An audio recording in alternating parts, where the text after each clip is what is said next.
So, our friend Justin seems to believe all I do is read Electric and Teslarati.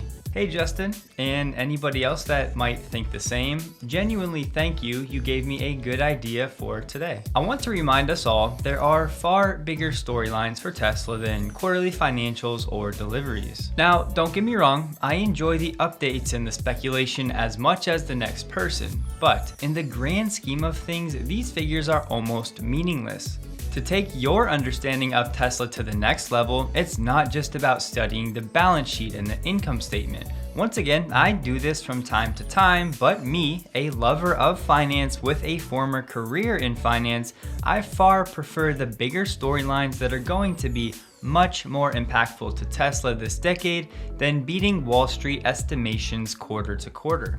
And please don't get me started on Wall Street guesstimations. But how about things like Canada with a once-in-a-generation opportunity to establish itself as a major player in the global battery sector? A recent study with input from General Motors Canada, the Mining Association of Canada, and others concluded that Canada has the right ingredients to become a powerful player in the electric revolution thanks to an abundant supply of lithium, graphite, nickel, cobalt, aluminum, and manganese. And these resources should sound very familiar by now. Here's the thing. Having resources is not enough. You need an ecosystem to go from mine to battery, and there's this one company that's developing an ecosystem to do this exact thing right here, sharing a 5,525 mile border with Canada. What I'm getting at here is there is a major opportunity for Canada to develop a North American battery alliance to leverage the Canadian to United States auto market. And Canada has already invested $8 billion to help decarbonize heavy industry and support clean technologies. Remember when Tesla was in talks with Vale to buy Canadian nickel for electric vehicles?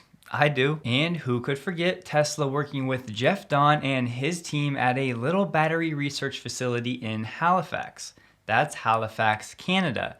And a fun fact, at least 8 of Jeff Dawn's former students are now currently employed by Tesla. Or how about this storyline? Remember when Tesla surprised a lot of people in saying it would use LFP batteries in Shanghai for the first time? Well, about 8 months after that cobalt and nickel-free version went on sale, it cornered 7.2% of the global market for full battery electric vehicles. And according to Adamas Intelligence, a company who tracks demand for EV batteries by chemistry, cell supplier, and capacity, the LFP version makes up 45.7% of total sales of Tesla's Model 3. And even further, globally in Q1 of this year, LFP-equipped electric vehicles made up 15.7% of the overall market for battery electric passenger cars, up from essentially zero in Q1 of 2020. Now yes, in absolute terms, cobalt and nickel use are still rising rapidly as electric vehicle sales are essentially doubling every year.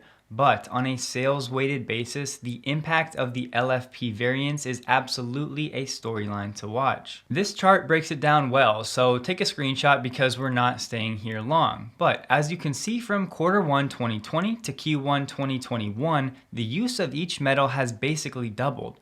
But on the far right, the per EV change column, each metal, with the exception of graphite, has declined. This means that each electric vehicle being made is using less of each metal, which is a good sign for long-term sustainability. For now, the LFP Model 3 is only available in China with small quantities exported to Europe.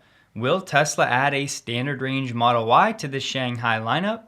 Will Tesla export more made-in-China Model 3s with LFP cells to Europe and key right-hand drive markets like the UK, Ireland, Australia, and New Zealand? Because the truth is, some key Tesla competitors in Shanghai like XPeng and NIO are expanding their lineups to include more LFP variants, and these models could be shipped to Europe and other markets as early as late this year. And I have one more next level storyline to share with you today. There are many more, but today's video shall serve as an appetizer to entice your subscription.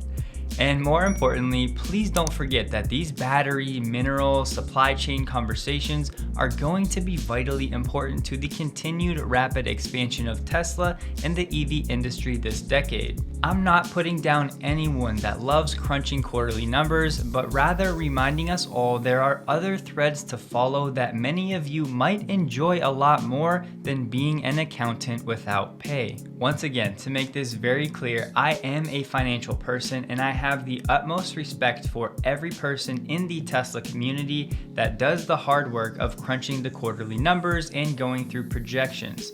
I'm just saying I want to encourage everybody else that doesn't necessarily enjoy that and to remind us that there are other ways to have a next level understanding of Tesla. It doesn't just have to be numbers and financials. And in case you were wondering which battery cell supplier deployed the largest gigawatt hour figure of cells onto roads globally in Q1 2021, wonder no more, my friend. LGES, by the way, is LG's Energy Solution Division. Despite CATL being passed by LG in February and March, CATL had a very strong January performance and it earned the Q1 lead. And listen to the stat about CATL's domination in China. CATL deployed more gigawatt hours in Q1 than the next 32 cell suppliers combined. That sounds like a Tesla statistic. To be exact, 10.6 gigawatt hours of passenger EV battery capacity was deployed onto roads in China by CATL. And honestly, Justin, thank you for your feedback because I may not have made this video if it wasn't for you. But the thing is, who doesn't love keeping up with the Tesla news cycle? Arguably one of the most exciting companies on the planet and maybe the most important. And with that, yes, the Model S Plaid delivery event has been pushed back to June 10th, surprise, surprise.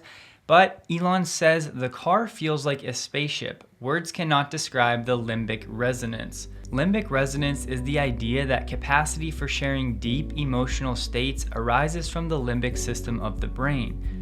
These states include the dopamine-promoted feelings of empathic harmony and the norepinephrine-originated emotional states of fear, anxiety, and anger. Simply put, the Model S Plaid is going to be a deeply emotional experience. Thank you guys for watching. Please like the video if you did, and a big thank you to everyone on the next screen. I hope you have a great day.